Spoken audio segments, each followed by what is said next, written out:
A body, buried in snow, found on Christmas morning. She had simply gone home. That was all.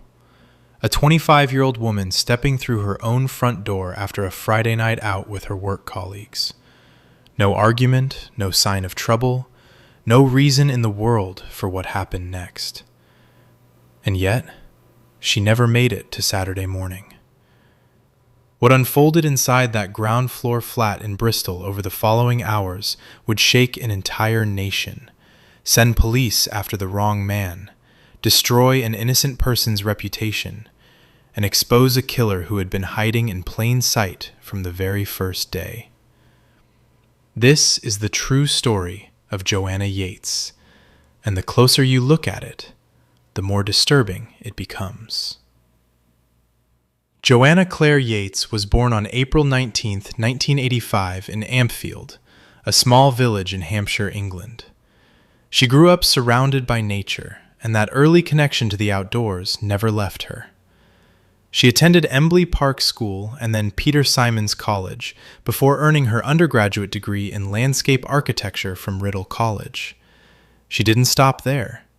In November 2010, just weeks before she was killed, she graduated from the University of Gloucestershire with a master's degree, earning a distinction. She had been working at BDP, Building Design Partnership, one of Britain's most respected architectural firms, at their Bristol studio. At the time of her death, she was working on the design for a new hospital in Bristol.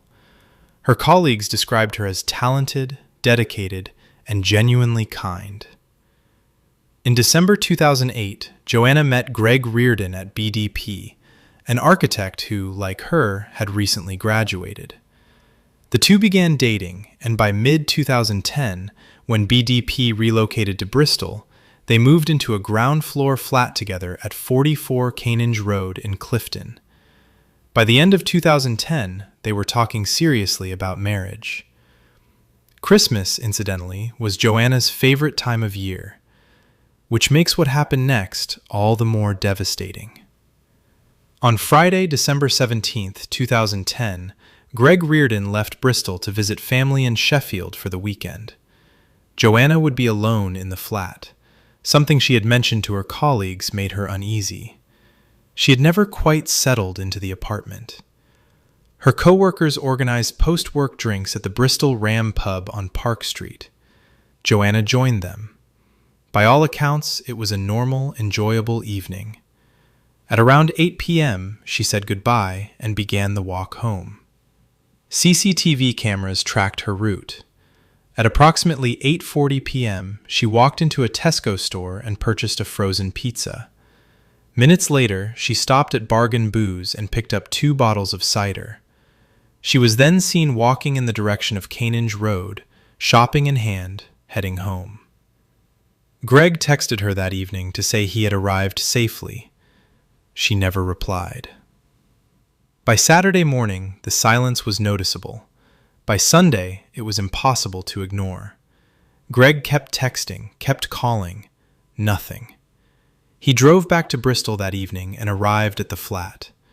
The front door, on the ground floor facing the street, was unlocked. Inside, everything looked undisturbed. Joanna's winter coat was hanging in the hallway.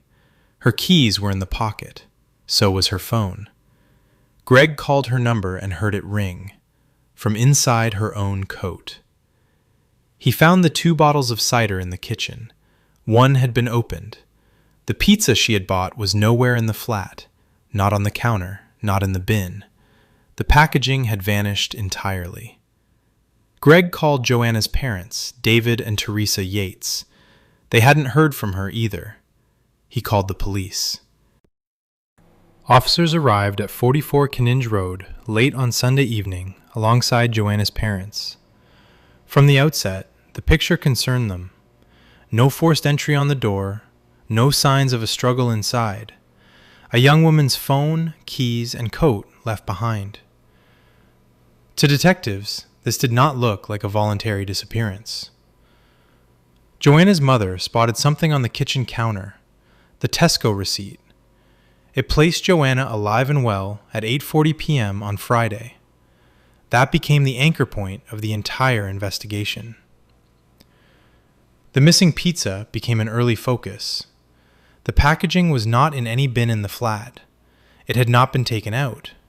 Someone had removed it, and that someone was likely the last person to be in that kitchen. Witnesses across the street told officers they had heard distant screaming at around 8:50 p.m. on Friday evening. At the time, they had assumed it was Christmas revelers. In the context of that receipt, detectives now considered those screams very differently. 70 officers were assigned to the case, one of the largest investigations in Bristol's history. Detective Chief Inspector Phil Jones led the inquiry. Hundreds of hours of CCTV footage were reviewed. Officers went door to door. They searched through 293 tons of domestic rubbish across the city. The case went national. A non-profit offered £10,000 for information. A British newspaper raised that to £50,000. Tips flooded in. Every one of them led nowhere. Christmas Day, 2010. A couple were walking their dog along Longwood Lane in Fyland, a quiet country road on the outskirts of Bristol, near a golf course, about 3 miles from Kinninge Road. Heavy snow covered the area. On their way back, something in one of the snowbanks caught their attention, a shape that didn't belong. They called police. Officers arrived and found the body of a young woman in the snow. Because of the freezing conditions, the post-mortem examination took longer than usual. The cause of death was compression of the neck, strangulation. Joanna had been dead for several days before she was found. All of her clothing was present on her body except for one gray ski sock that was never recovered. There was no trace of the pizza in her system. Her body had been transported from Kinninge Road, carried to this road 3 miles away, and left in the snow.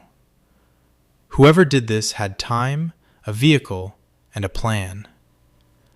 With no signs of forced entry, detectives reasoned that whoever entered Joanna's flat likely had a key. That shifted attention quickly to one person, Christopher Jeffries, the 65-year-old landlord who lived in the top-floor flat at 44 Kinninge Road.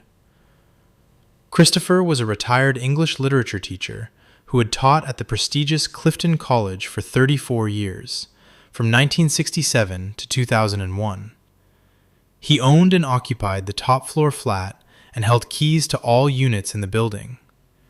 He lived alone, kept largely to himself, and was also a member of the local neighborhood watch. Greg Reardon told police that just days before the murder, he had mentioned to Christopher in passing that he was leaving for the weekend. That meant Christopher knew Joanna would be home alone. He had access, he had opportunity, and he had no alibi, only a claim that he had been at home, reading. On December 30th, 2010, police arrested Christopher Jeffries and held him for 3 days. His flat was searched, his belongings were taken. He was questioned at length. He admitted nothing because there was nothing to admit. No physical evidence connected him to the crime. He was released on bail in January 2011. His bail conditions were not lifted for 9 weeks. For 9 weeks, Christopher Jeffries could not return to his own home. Meanwhile, the British press had already decided the case was solved. 8 national newspapers ran stories that effectively accused him of the murder. The Sun published a piece headlined, "The Strange Mr. Jeffries." The Daily Mirror ran the headline, "Joe Suspect is Peeping Tom." Both newspapers were found in contempt of court. All 8 paid Christopher substantial libel damages. An internal police inquiry into how his name was leaked resulted in the arrest of 2 individuals, though no charges were ever brought. In 2013, the Chief Constable of Avon and Somerset Police, Nick Gargan, sent Christopher a formal written apology. His story was later dramatized in the ITV production The Lost Honor of Christopher Jeffries, a production he worked on personally with the writers. He went on to campaign with Hacked Off, fighting for press accountability. And as recently as November 2025, Newsgroup Newspapers, publishers of The Sun, appeared at the High Court and issued Christopher a further public apology for phone hacking and the illegal gathering of his private information. His lawyer stated in court, his life was destroyed, not just by one publisher, but by several. Christopher Jeffries was entirely innocent, and while the country's attention was fixed on him, the real killer was watching the coverage and doing nothing to raise suspicion. If you want to keep following cases where the truth was almost buried, subscribe right now and hit the bell.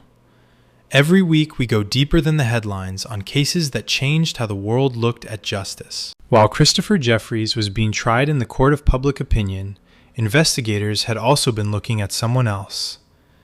Someone who had been there from the very first night. Vincent Tabak was 32 years old, a Dutch national, and he lived in the ground floor flat directly next to Joanna's at 44 Canninge Road. He had completed his PhD at Eindhoven University of Technology in the Netherlands. His thesis focused on the mathematical modeling of how large groups of people move through airports, stadiums, and public buildings. He was in Bristol temporarily on contract, working at a firm in nearby Bath. He lived with his girlfriend Tanya. To anyone who encountered him, he was quiet, professional, and unremarkable. Vincent was one of the first people police spoke to when they arrived at the building. He came outside, gave a statement, told officers he had been at home on the Friday evening and had later driven to collect Tanya from her work Christmas party. When police specifically asked all residents to share absolutely anything they could remember about that night, Vincent said nothing further. Weeks later, after Christopher Jeffries was arrested and his name was across every front page in the country, Vincent called police with a new detail. He said he had looked out of his window on the night of the murder and seen Christopher's car leave the parking area, and then return. A detail, he said, he had simply forgotten to mention until now. The timing of that call did not go unnoticed. Then, after the case was featured on a popular true crime television program, police received a tip from a female caller, telling them to look more closely at Vincent Tabak. It aligned with questions investigators were already quietly asking, and it accelerated what came next. Detectives traveled to the Netherlands, where Vincent and Tanya were staying, under the stated purpose of taking a formal statement about the landlord's car. After the interview, they asked Vincent to provide a DNA sample, as they were doing with all individuals connected to the case. His reaction was immediate. He became visibly nervous. He initially refused. Then he began asking detailed questions. What evidence had been found? What type? Where exactly? What would his sample be compared to? He eventually provided the sample. Officers brought it back to Bristol. In January 2011, the results came back. Every trace of foreign DNA recovered from Joanna's body and clothing matched one person: Vincent Tabak. The pattern of DNA indicated he had carried her body, first by the torso, then by the legs. Fibers from his coat matched fibers on her clothing, and when forensic examiners turned to his car, they found blood inside. DNA testing confirmed it was Joanna's. Vincent Tabak was arrested on January 20th, 2011. A search of his computer revealed what investigators had not yet known. From the moment Joanna disappeared, Vincent had been obsessively tracking every news article about the case. He had searched Google Maps for Longwood Lane and viewed it in Street View. He had done that 6 days before the body was found there. He had searched online for the legal difference between murder and manslaughter. He had looked up how long it takes a body to decompose. He had checked bin collection days in his area in the days immediately following the murder. Investigators also found illegal material on his devices, charges that would result in a separate criminal proceeding entirely. Under questioning, Vincent maintained he had been at home on Friday evening. He then produced a supermarket receipt and claimed he had gone shopping at the Asda store in Bedminster at around 10:30 that night. CCTV from the store confirmed he had been there, but the footage told a more complicated story. Vincent entered the store, walked through the aisles, and left without buying anything. He came back in, bought rock salt, crisps, and beer, and on his way out, stopped directly under the main entrance camera. Standing there, in full view of the lens, he took out his phone and sent Tanya a text message, telling her he was at the supermarket. They had not been messaging all evening. She was at her Christmas work party. Prosecutors concluded he was not shopping. He was manufacturing a record of his whereabouts. And in that same text message, he told his girlfriend he was bored. According to the prosecution, Joanna's body was in the boot of his car at that moment. Vincent Tabak was charged with murder on January 22, 2011. In May, via video link from HMP Long Lartin in Worcestershire, he entered a plea of guilty to manslaughter, but denied murder. The prosecution refused to accept it. The trial opened at Bristol Crown Court on October 4, 2011. Prosecuting counsel was Nigel Lickley, QC. Defense counsel was the eminent barrister William Clegg, QC. During the proceedings, the jury was taken on a physical visit to 44 Canonge Road, where they walked the route Joanna had taken on the night she died, up Park Street and past the Bristol Ram. Vincent Tabak took the stand. He said he had seen Joanna through the kitchen window that evening, that she had waved and invited him in, that the conversation turned flirtatious, that he attempted to kiss her, that she screamed, and that he panicked and covered her mouth. He said he held her neck until she went limp, and that he had never intended to kill her. Nigel Lickley, QC, challenged him directly. "You knew her boyfriend was away," he told Tabak. "She showed no interest in you, Vincent Tabak." Tabak replied, "By inviting me in, she is showing interest." The prosecution's position was unambiguous. There had been no invitation, no flirtation, and no accident. Joanna had walked through her front door, and within minutes of arriving home, Vincent Tabak was at her flat. He knew Greg was away. He knew she was alone. On October 28, 2011, the jury returned its verdict. Guilty of murder. Mr. Justice Field sentenced Vincent Tabak to life imprisonment with a minimum term of 20 years. In a separate proceeding, he received an additional 10 months for possession of illegal material on his devices. Greg Reardon sat in the public gallery and watched without visible emotion. Vincent Tabak closed his eyes as the foreman delivered the word.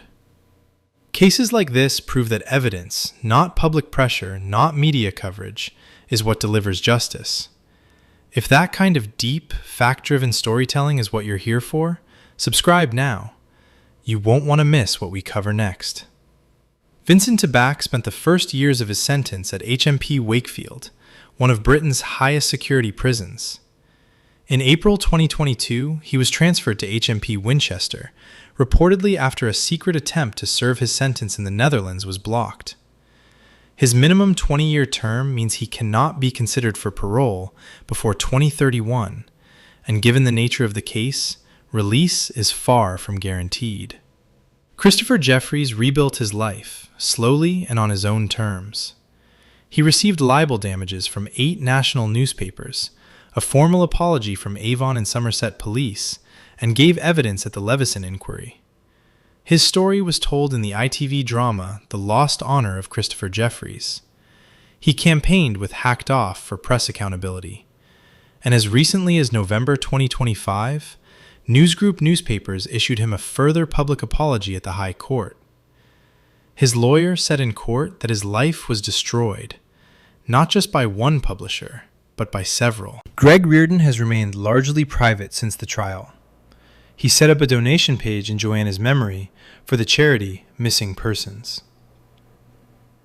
Joanna Yeates was laid to rest at St. Mark's Church in Ampfield, Hampshire, the village where she grew up, on February 11, 2011.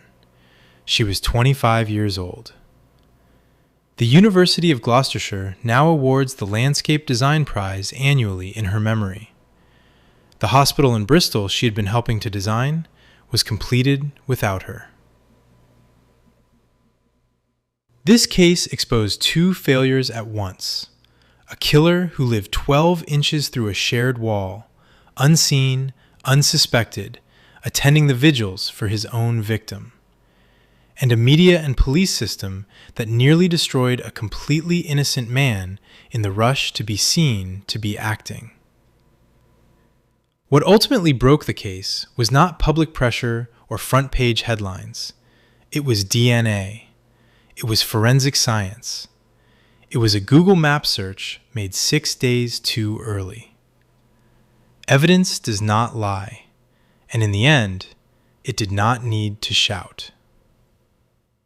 Joanna Yeates walked home on a Friday evening in December with a pizza and 2 bottles of cider, looking forward to Christmas. She deserved to make it through that front door safely. She did not. But the truth, all of it, eventually came out. And that matters. If this story stayed with you, drop a comment below. Tell us what you think about how this case was handled by both the police and the press.